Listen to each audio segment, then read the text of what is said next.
धीरे से अपनी आंखें बंद करें, अपना ध्यान अपने हृदय पर ले आए, अपने भीतर माँ के प्रेम और स्पर्श को महसूस करें। धीरे से अपनी आंखें खोलें और पढ़ना जारी रखें। मेरी दवा की दुकान थी और उस दिन दुकान पर काफी भीड़ थी। मैं ग्राहकों को दवाई दे रहा था।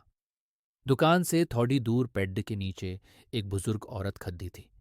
मेरी निगाह दो तीन बार उन महिला पर पड़ी तो देखा उनकी निगाह मेरी दुकान की तरफ ही थी।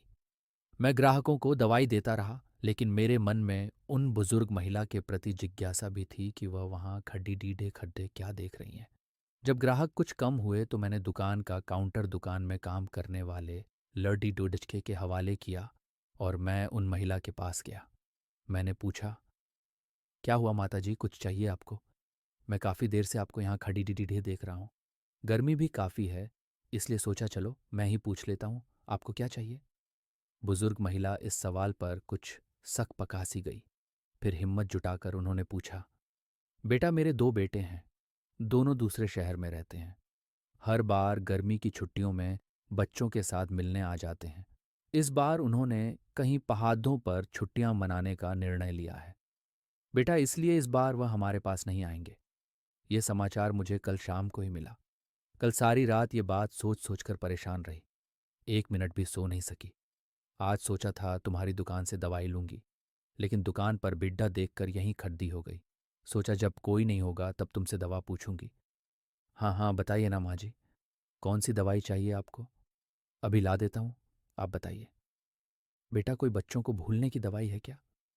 अगर है तो ला दे बेटा, भगवान तुम्हारा भला करेगा। इससे आगे के शब्द सुनने की मेरी हिम्मत न थी। मेरे कान सुन्न हो चुके थे। मैं उनकी बातों का बिना कुछ जवाब दिए चुपचाप दुकान की तरफ लौट आया, क्योंकि उस बुजुर्ग महिला की दवा उनके बेटों के पास थी, न कि मेरे पास, जो शायद विश्व के किसी मेडिकल स्टोर पर नहीं मिलेगी। अब मैं काउंटर के पीछे गड्ढा था। मन में विचारों की आंधी चल रही थी, लेकिन मैं उस पेडीएच के नीचे खद्दी उस माँ से नजरें भी नहीं मिला पा रहा था। मेरी भरी दुकान भी उस महिला के लिए खाली थी। मैं कितना असहाय था, या तो ये मैं जानता था या मेरा भगवान। अब जब भी मैं ये सुनता हूं कि इस बार गर्मी की छुट्टियों में कोई गांव न जाकर कहीं और घूमने जा रहा है, तो पेड्ड के नीचे खड़ी उन माता जी की वेदना अंदर तक झंझोड़ देती है।